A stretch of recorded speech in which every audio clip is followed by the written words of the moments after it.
Hey, Shawnee from SpeedCubeView.com. So we have an unboxing from Moyu. Let's take a look. Okay, so we have the MF3S and the MF7. So first let's look at the MF7. I have the MF7S, and oh, they changed the colors. Okay, so let's pull out the MF7S. Okay, so here's the MF7S and here's the MF7. Already, I mean, the colors are different. These are the older colors. These are sort of not really the newer ones. It's one more used for a little bit, and I think YJ's starting to do that too. Just looking at the size, the MF7 is slightly bigger. So you can see that right there. It's slightly bigger. Colors are different. Now the big thing that was different between the MF5 and the MF5S was that the MF5S had a 2-track system that held pieces in, while the MF5 just had one. And that made the MF5S a little bit more stable. And so let's see here. So this one, just corner cutting right off the bat. This is the MF7S. We go to the MF7.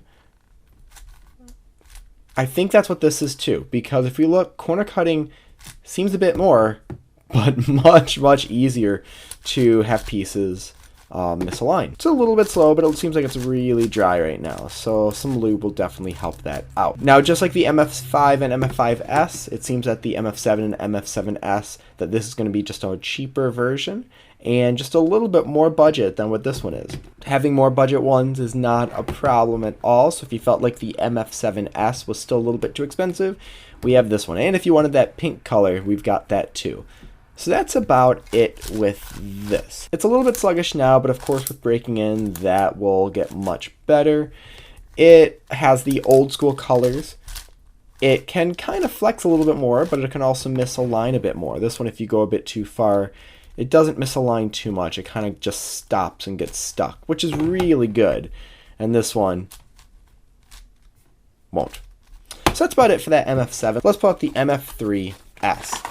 Now this was funny to watch on Facebook unfold. So this has a frosted design, and right as they did that, Qiyi kind of posted that they did the frosted design and Moyu's copying them, but that's okay. And then Moyu said, we're not copying you.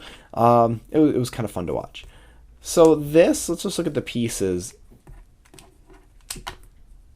Okay, so the pieces look a lot like the MF3. Not the MF3RS, but the MF3. They feel a little bit frosted, not as much as the Qiyi one. I don't think I have the Qiyi one. Yeah, I do. Here it is.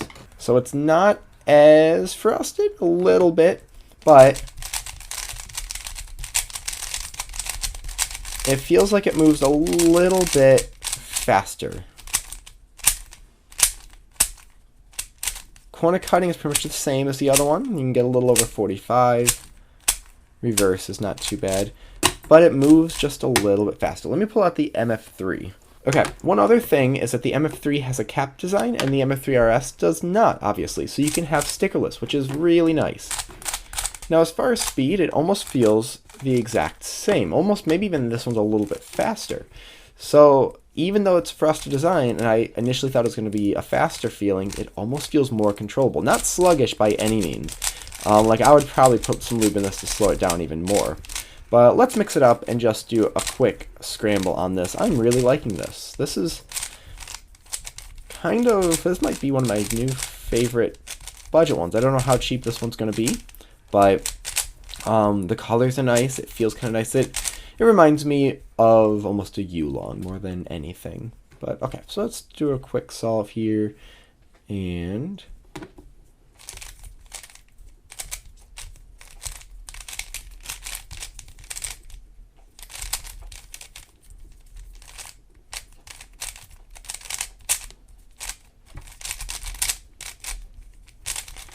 okay, so definitely nice budget cube. Yeah, it's not super frosted. It almost just feels like it has the shine taken off of it. Moyu actually said it's more of just not polishing it, but it feels like, I guess it feels just like that. But if you had a cube that had a really high shine, like this is the Weipo, and then just didn't buff it enough. That's kind of what it feels like. It feels nice. I almost wish more cubes had this feeling. I really enjoy this. So yeah, so that's kind of it. We've got the MF7. I might do a breakdown of the two of these. I just really don't want to take apart a 7x7, put it back together. Although I guess that'll give me another video idea of how to assemble a 7x7. I think that gave you the idea of how this performs and what it's exactly like, what's different about it. The MF3S, if it was between this and the MF3 and they were the same price, definitely the MF3S. I prefer that one just right out of the box. It's just a more enjoyable solve for me. So thank you very much, Moyu. Hit like, subscribe for more content like this in the future, and as always, stop by speedcubeview.com for more news and reviews.